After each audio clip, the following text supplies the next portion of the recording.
উপস্থিত আছেন মাননীয় অধ্যক্ষ Holy Family Red Crescent Medical College professor doctor A.K.M. Mujibul Haque এবং অধ্যাপক ডাক্তার খুরশেদ মজুমদার স্যার, মাননীয় পরিচালক এবং বিভিন্ন পর্যায়ের নেতা কর্মী বৃন্দ সবাই। আমরা কিন্তু অনেক দুরবস্থার মধ্যেও এই যে কোনো অনুষ্ঠান আমাদের ড্যাব কর্তৃক আয়োজিত হয়ে সবকিছু অনুষ্ঠান আমাদের মাঝে ইতিমধ্যে এসে উপস্থিত হয়েছেন ড্যাব কেন্দ্রীয় কমিটির সংগ্রামী যুগ্ম মহাসচিব জিয়াউর রহমান ফাউন্ডেশনের রিহ্যাবিলিটেশন ভাবে করতে পারি।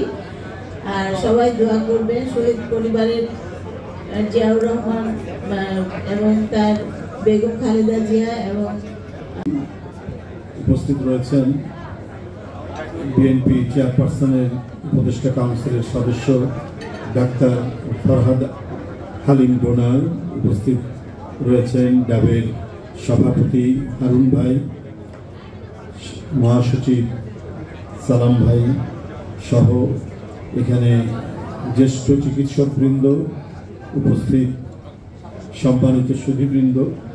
আমি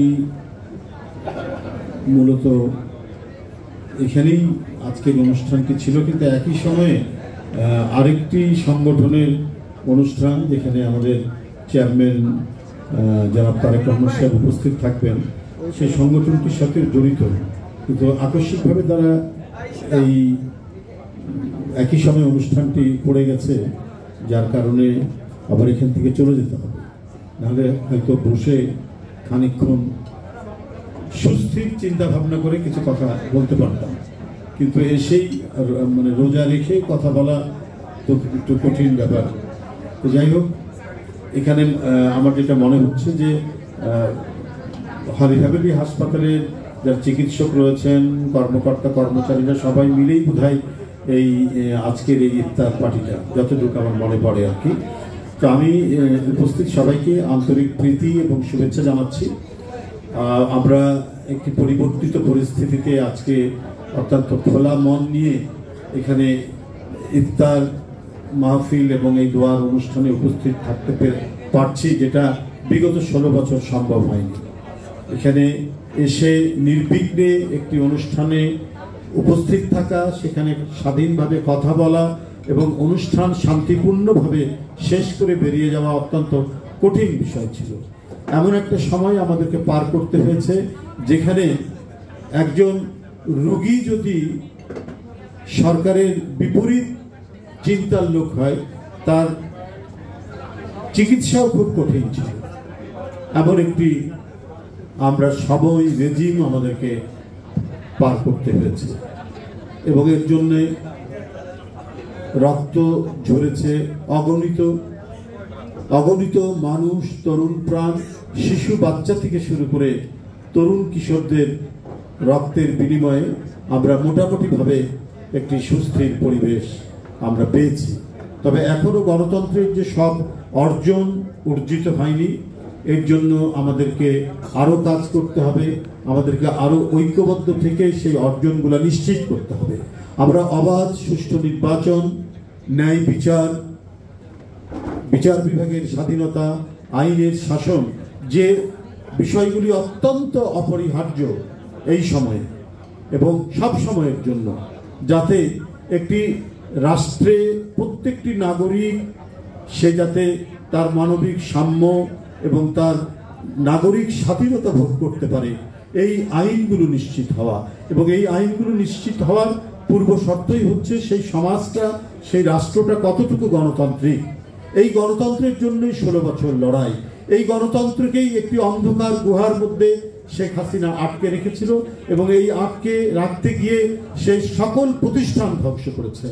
সে সুস্থ নির্বাচন অদৃশ্য করেছে, সে নির্বাচন কমিশন ধ্বংস করেছে, সে ভোট ধ্বংস করেছে, মানুষের কথা বলা ধ্বংস করেছে, মানুষের যে সকল ধরনের যে নাগরিক অধিকার, সেই নাগরিক অধিকারকে সে হরণ করেছে। সুতরাং আমাদেরকে সেই পরিস্থিতিতে নিয়ে আসতে হবে দেশকে, যেখানে সম্পূর্ণরূপে মানুষের নাগরিক স্বাধীনতা, মানুষের নির্বিঘ্নে কথা বলা, নির্বিঘ্নে ভোট দিতে যাওয়া এবং তার পছন্দসই ব্যক্তিকে ভোট দিয়ে নির্বাচিত করা, আইনের শাসন নিশ্চিত করা এবং মানুষের যে শেষ আশ্রয় আদালত, সেই আদালত অর্থাৎ নিরপেক্ষ আদালত এবং বিচার ব্যবস্থা নিশ্চিত করা, এটাই হচ্ছে আমাদের এখন সংগ্রাম এবং লড়াইয়ের মূল লক্ষ্য। এটা যখন নিশ্চিত হবে তখনই আমাদের এই যে এত রক্তদান, আমাদের সন্তানরা, আমাদের ভাইরা এই যে আত্মদান তারা করলো, বিশেষ করে 5ই আগস্টের যে বিপ্লব, এই জুলাই আগস্টের বিপ্লবে যে দুনিয়া কাঁপানো একটি ঘটনা বাংলাদেশে ঘটে গেল, তার মধ্যে এত যে আত্মোৎসর্গ, এত ত্যাগ, এই ত্যাগের মূল্যায়ন হবে আমরা যদি এগুলো নিশ্চিত করতে পারি। গণতন্ত্রের প্রতিটি শর্ত যদি আমরা নিশ্চিত করতে পারি তাহলেই এই ত্যাগের আমরা মূল্যায়ন করতে পারবো এবং যারা শহীদ হয়েছে সেই শহীদের আত্মা শান্তি পাবে। আমি আর দীর্ঘায়িত করব না, আপনাদের সবাইকে আমি শুভেচ্ছা জানাচ্ছি।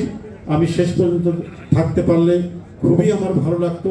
আমার এই হাসপাতালটির সাথে আমার নারীর সম্পর্ক, আমার জন্ম কিন্তু এই হাসপাতালে, যেহেতু এই হাসপাতালে আমার জন্ম, তাই এখানে আমি একটা নিবিড় মমত্ব বোধ করি, সবসময়ের জন্য একটা আত্মিক সম্পর্ক বোধ করি। আর বিশেষ করে আমি অনেকেই এখানে, হারুন ভাই এখানে চিকিৎসক ছিলেন সিনিয়র, আর আমার অত্যন্ত প্রিয় দুটি ছোট ভাই জিতু আর মিহিরকে আমি কোনোদিন ভুলবো না।